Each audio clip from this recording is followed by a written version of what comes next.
राधे राधे दोस्तों, आज मैं आप लोगों को बताने वाली हूँ 2025 में वट सावित्री कब है। साथ में बताऊंगी अखंड सौभाग्य के लिए करें ये 9 प्रभावी उपाय और क्यों बांधा जाता है वट के वृक्ष में सूत और वट सावित्री की संपूर्ण कथा।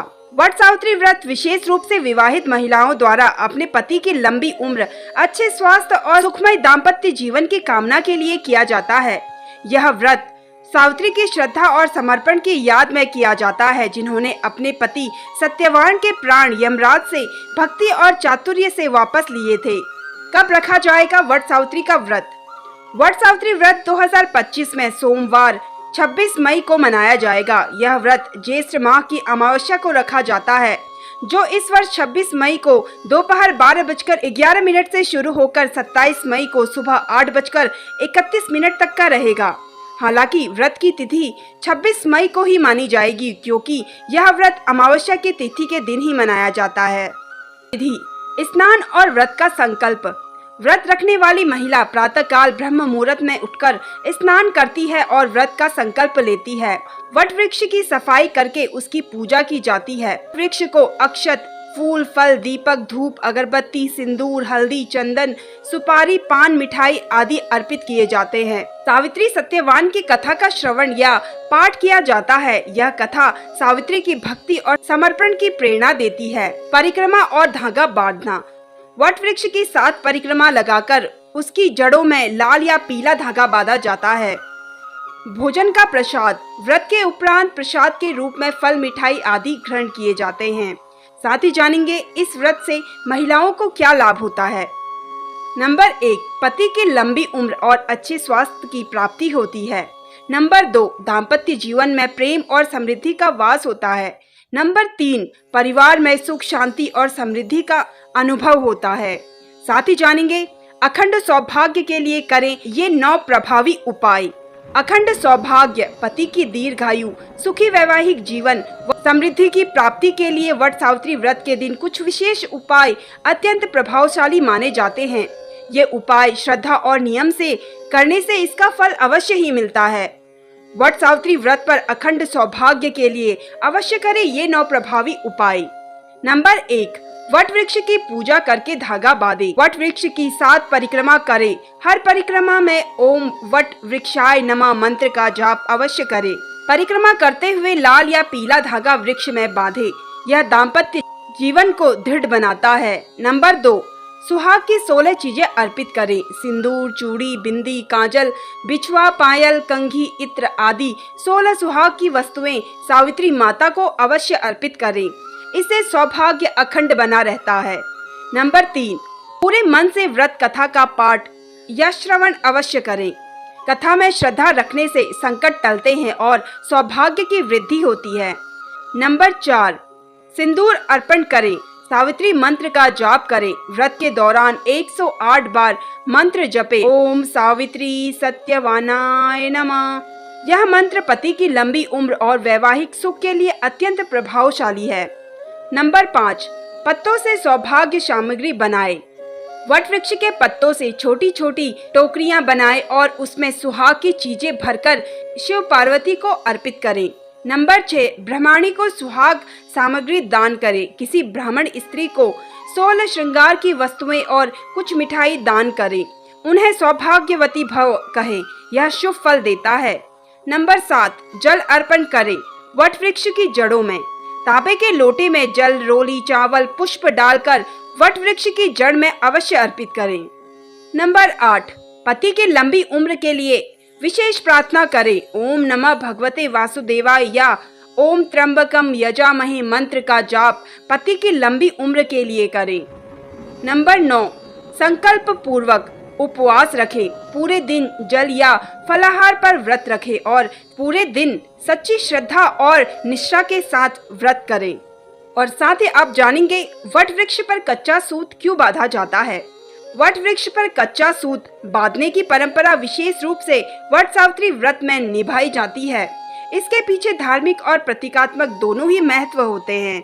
सावित्री ने अपने पति सत्यवान के जीवन को यमराज से पुनः प्राप्त करने के बाद वट वृक्ष की परिक्रमा की और उसे धागे से लपेटकर सौभाग्य की रक्षा की प्रार्थना की, तभी से यह परंपरा चली आ रही है। कच्चा सूत वैवाहिक जीवन में बंधन, निष्ठा और प्रेम का प्रतीक माना जाता है। जब महिलाएं इसे वृक्ष पर बांधती है तो यह उनके और उनके पति के रिश्ते को मजबूत बनाने की प्रार्थना होती है। वट वृक्ष पर होता है त्रिदेव का वास। मान्यता है कि वट के वृक्ष में ब्रह्मा, विष्णु और महेश तीनों का वास होता है। सूत बांधकर स्त्रियां इन देवताओं से अखंड सौभाग्य का आशीर्वाद मांगती है। परिक्रमा करते समय सूत लपेटना इस बात का प्रतीक है कि स्त्री ने संपूर्ण श्रद्धा और नियम से व्रत का पालन किया है। वट वृक्ष दीर्घायु का प्रतीक है और यह दीर्घायु वह अपने पति के लिए मांगती है। साथ ही जानेंगे अब इसके वट सावित्री की संपूर्ण कथा। वट सावित्री व्रत कथा। विवाहित महिलाओं के बीच अत्यंत प्रचलित ज्येष्ठ कृष्ण अमावस्या के दिन आने वाली सावित्री व्रत की कथा निम्न प्रकार से है।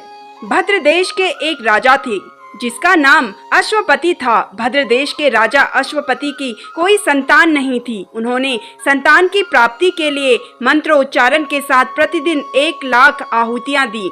18 वर्षों तक यह क्रम जारी रहा। इसके बाद सावित्री देवी ने प्रकट होकर वर दिया कि राजन, तुझे एक तेजस्वी कन्या पैदा होगी। सावित्री देवी की कृपा से जन्म लेने के कारण से कन्या का नाम सावित्री रखा गया। कन्या बड़ी होकर बेहद रूपवान हुई। योग्य वर न मिलने की वजह से सावित्री के पिता दुखी थे। उन्होंने कन्या को स्वयं वर तलाशने भेजा। सावित्री तपोवन में भटकने लगी। वहाँ शाल्य देश के राजा धूम्रसेन रहते थे, क्योंकि उनका राज्य किसी ने छीन लिया था। उनके पुत्र सत्यवान को देखकर सावित्री ने पति के रूप में उनका वरण किया। ऋषि राज नारद को जब यह बात का पता चला तो वह राजा अश्वपति के पास पहुँचे और कहा कि हे राजन, यह क्या कर रहे हैं आप? सत्यवान गुणवान है, धर्मात्म है और बलवान भी है, पर उसकी आयु बहुत छोटी है, वह अल्पायु है।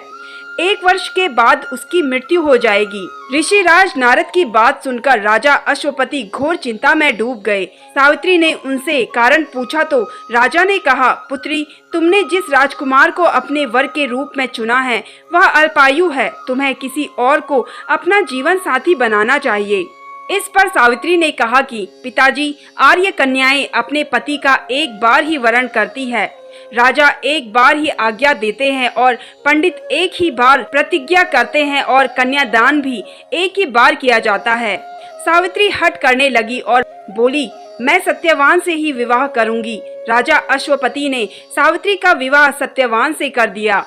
सावित्री अपने ससुराल पहुंचते ही सास ससुर की सेवा करने लगी। समय बीतता चला गया। नारद मुनि ने सावित्री को पहले ही सत्यवान की मृत्यु के दिन के बारे में बता दिया था।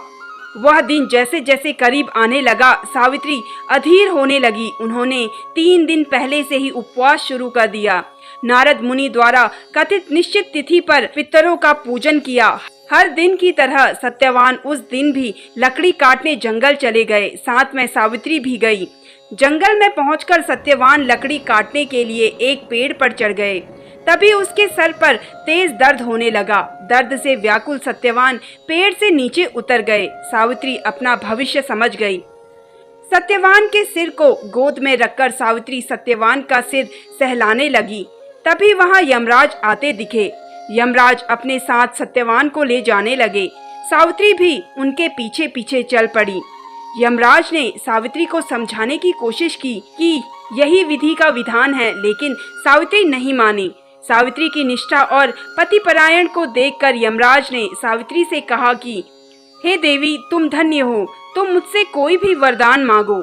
सावित्री ने कहा कि मेरे सास ससुर वनवासी और अंधे हैं, उन्हें आप दिव्य ज्योति प्रदान करें। यमराज ने कहा, ऐसा ही होगा, जाओ अब लौट जाओ। लेकिन सावित्री अपने पति सत्यवान के पीछे पीछे चलती रही।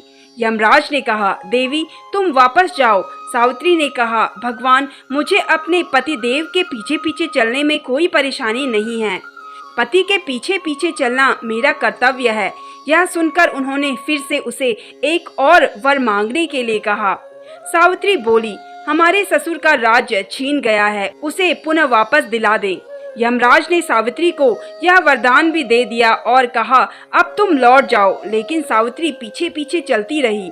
यमराज ने सावित्री को तीसरा वरदान मांगने को कहा। इस पर सावित्री ने 100 संतानों और सौभाग्य का वरदान मांगा। यमराज ने इसका वरदान भी सावित्री को दे दिया। सावित्री ने यमराज से कहा कि प्रभु, मैं एक पतिव्रता पत्नी हूँ और आपने मुझे पुत्रवती होने का आशीर्वाद दिया है। यह सुनकर यमराज को सत्यवान के प्राण छोड़ने पड़े। यमराज अंतर्ध्यान हो गए और सावित्री उसी वट वृक्ष के पास आ गई जहां उसके पति का मृत शरीर पड़ा था। सत्यवान जीवित हो गया और दोनों खुशी खुशी अपने राज्य की ओर चल पड़े। दोनों जब घर पहुंचे तो देखा कि माता पिता को दिव्य ज्योति प्राप्त हो गई है। इस प्रकार सावित्री सत्यवान चिरकाल तक राज्य सुख भोगते रहे। अंततः पतिव्रता सावित्री के अनुरूप ही प्रथम अपने सास ससुर का उचित पूजन करने के साथ ही अन्य विधियों को प्रारंभ करें। वट सावित्री व्रत करने और इस कथा को सुनने से उपवासकर्ता के वैवाहिक जीवन या जीवन साथी की आयु पर किसी प्रकार का कोई संकट आया भी हो तो वो भी टल जाता है। तो दोस्तों, कैसी लगी आपको वट सावित्री की कथा? कमेंट करके ज़रूर बताइए और अगर आप मेरे चैनल पे नए हैं तो मेरे चैनल को सब्सक्राइब कर लीजिए। धन्यवाद।